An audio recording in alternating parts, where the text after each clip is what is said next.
ആണെങ്കിലും എവിടെയൊക്കെ കൃപ വെളിപ്പെടാൻ സാധ്യതയുണ്ടോ, കൃപ വെളിപ്പെടാൻ സാധ്യതയുള്ള ഇടങ്ങളുണ്ടോ, ഇതൊക്കെ പിശാചിന് കൃത്യമായിട്ട് അറിയാം. അതുകൊണ്ടാണ് ഈ കൃപ വെളിപ്പെടുന്ന ചില സാഹചര്യങ്ങളിലേക്ക് പോലും പിശാച് ചിലരെ എത്തിക്കാം.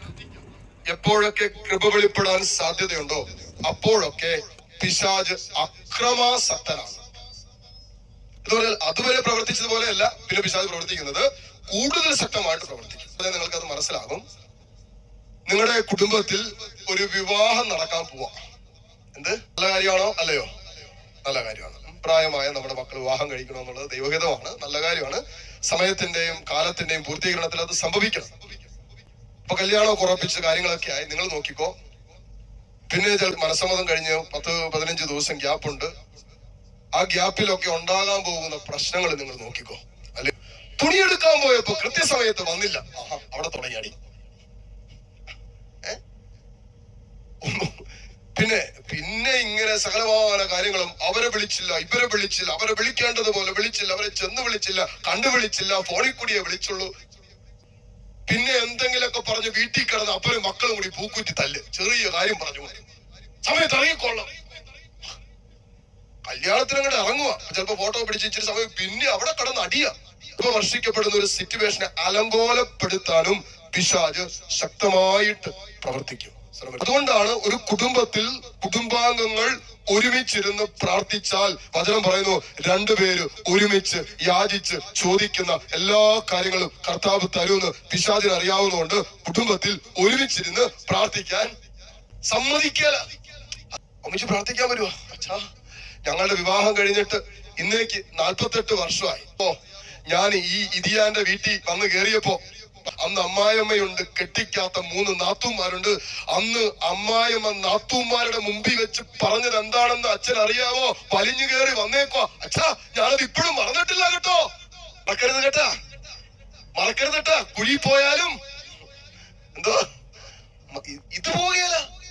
ഈ 5 ദിവസം ഇവിടെ എന്തോരം വചനം പറഞ്ഞെന്ന് എന്റെ ദൈവമേ നമുക്ക് പോലും അറിയത്തില്ല. പക്ഷെ ഈ കറണ്ട് തീരാതെ അവസാന ദിവസം ഞാൻ ചോദിക്കുക, ഏതെങ്കിലും ഒരെണ്ണം ഉണ്ടോ? പ്രായമൊക്കെ ആയില്ല അച്ചോ, കല്യാണം കഴിഞ്ഞിട്ട് 48 വർഷമായി അച്ചോ, ഇത്രയും പ്രായമൊക്കെ ആയില്ല അച്ചോ, ഇതൊന്നും അങ്ങോട്ട് ഇപ്പൊ പഴയ പോലെ ഓർമ്മയൊന്നുമില്ല അച്ചോ.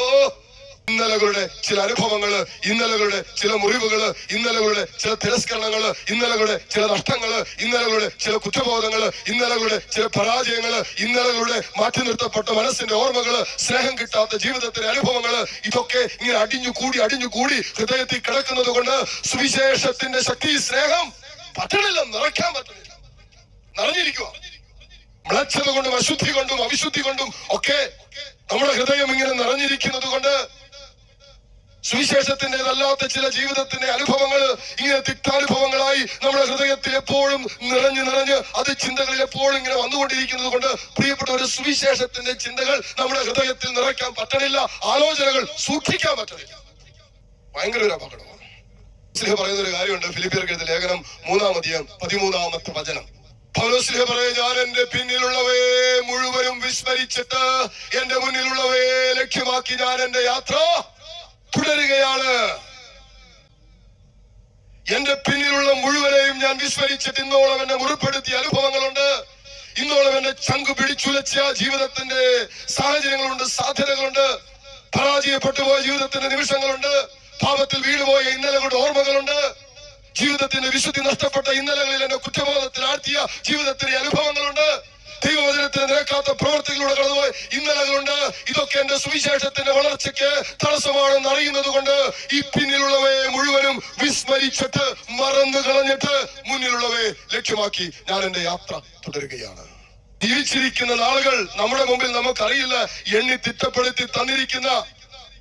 തിട്ടപ്പെടുത്തി സ്വർഗം തന്നിരിക്കുന്ന ഈ ഏതാനും കൊച്ചു ജീവിതത്തിന്റെ കാലഘട്ടങ്ങൾ, സങ്കീർത്തകൻ പറയുന്നത് പോലെ 50, 60, ഏറിയാൽ 80 വർഷത്തിന്റെ ഈ ജീവിതത്തിന്റെ കാലഘട്ടങ്ങൾ എണ്ണി തിട്ടപ്പെടുത്തിയാൽ ഏതാനും ദിവസങ്ങൾ, മാസങ്ങൾ വരുന്ന ഈ ജീവിതത്തിന്റെ കാലഘട്ടങ്ങൾ ദൈവം ആഗ്രഹിക്കുന്നത് പോലെ ജീവിക്കേണ്ടതുപോലെ ജീവിച്ചുകൂടെ?